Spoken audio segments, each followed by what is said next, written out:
Con Guillermo Nielsen. Él fue el último que en su momento negoció con el fondo. Estamos hablando de los gobiernos de Duhalde y de Kirchner. Está allí con Carla Ricciotti. Carla, buenas noches.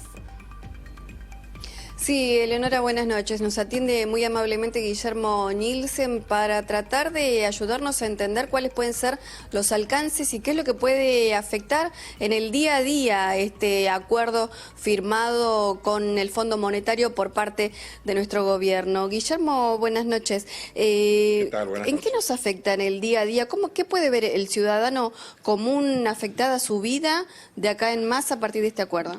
Bueno, ante todo hay un punto de partida ineludible, ¿no?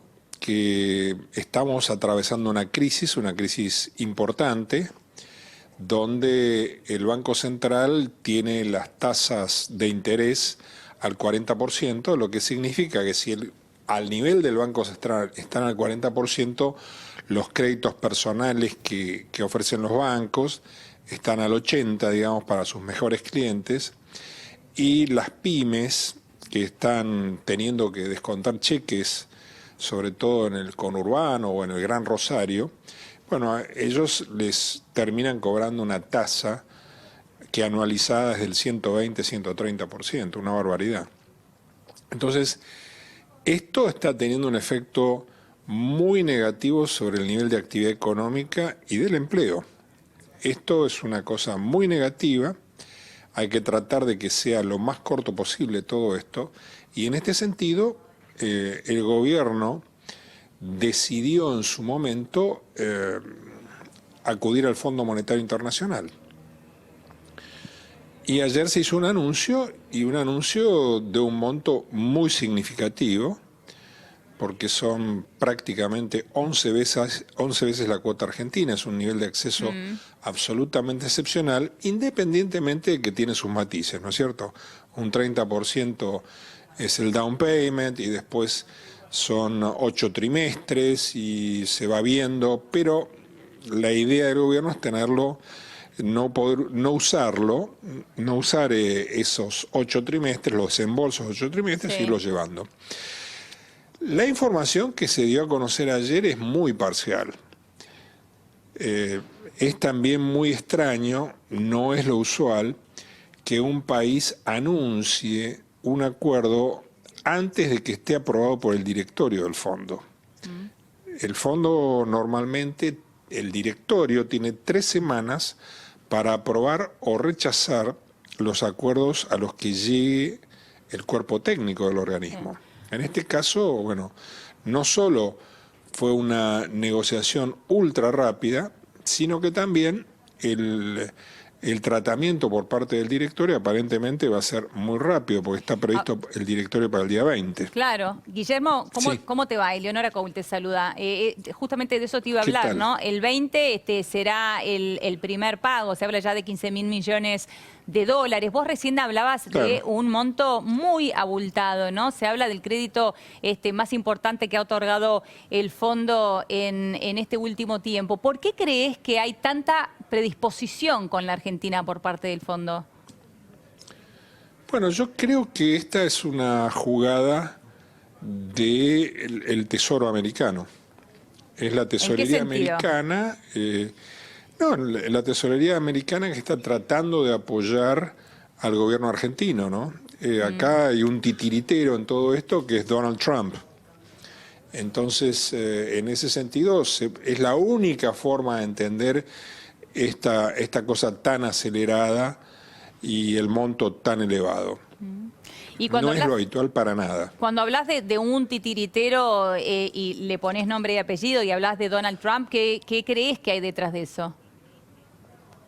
No, yo creo que en el juego geopolítico de América del Sur y frente a problemas en varios países, donde Brasil no se presenta justamente en su mejor faceta en estos momentos.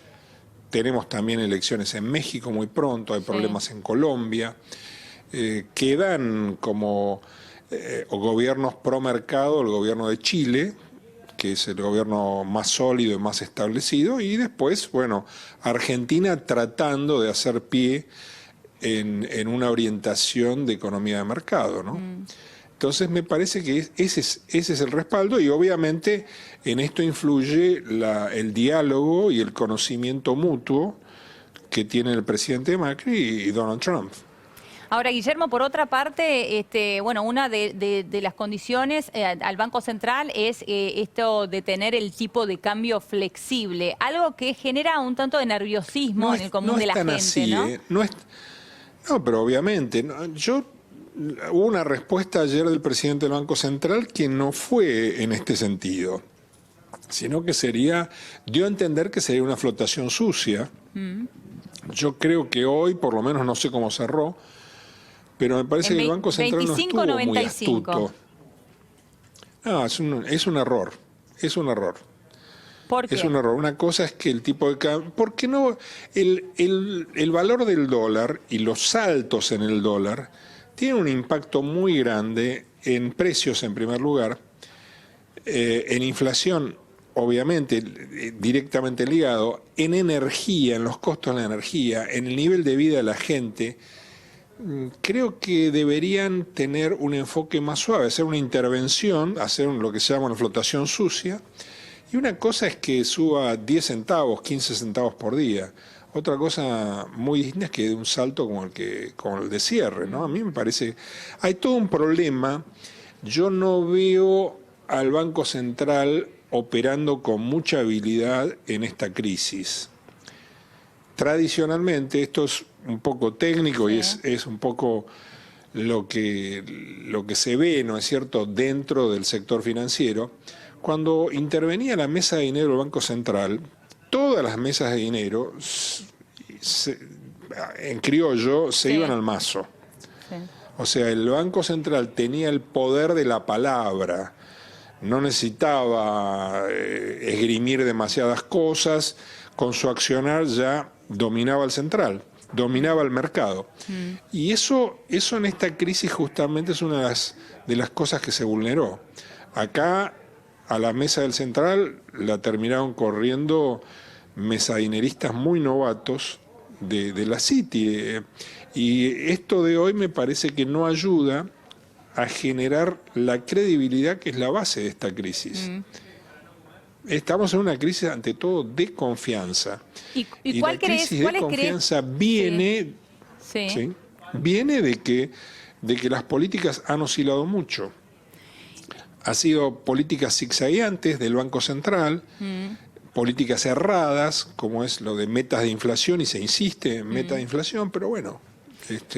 Esta serie de errores que vos estás marcando, Guillermo, ¿creés que en todos los casos son responsabilidad del Banco Central? No. El error mayor fue de jefatura de gabinete el 28 de diciembre, ¿no es cierto? Esa conferencia de prensa que no sé a quién se le puede haber ocurrido. Pero bueno, lo que tiene de bueno el acuerdo con el fondo es que hay una respuesta institucional del fondo a esa actitud de jefatura de gabinete, y es que se va a elaborar un proyecto de carta orgánica nueva para el Banco Central con mayor independencia del Banco Central. Eso es una respuesta directa a esa conferencia de prensa que hizo saltar el riesgo país en 60 puntos básicos en un día, ¿no? Claro, al famoso 28 de diciembre. Por último, Guillermo, para ir cerrando, pues se nos termina el programa, hay muchos que dicen, bueno, se van a sentir las consecuencias, pero va a ser para estar mejor. ¿Vos qué opinás de esto? No, indudablemente hay cosas muy positivas. Yo creo que todo el esquema de la relación entre el Banco Central y la Tesorería que está planteado es muy interesante y es muy bueno, que consiste básicamente en sacarle activos tóxicos que tiene en su balance el Banco Central, las letras indisponibles con las cuales se financió el anterior gobierno, que son muy negativas para el balance del Banco Central, y que a la vez la Tesorería proporciona los fondos rescatando estas letras intransferibles, y el Banco Central se da vuelta y cancela el EVAC con esos fondos. Esto es algo que se debería haber hecho al comienzo de la gestión del actual gobierno. No se hizo, bueno, se hace tarde, veremos. Ahora, hacer bien esto,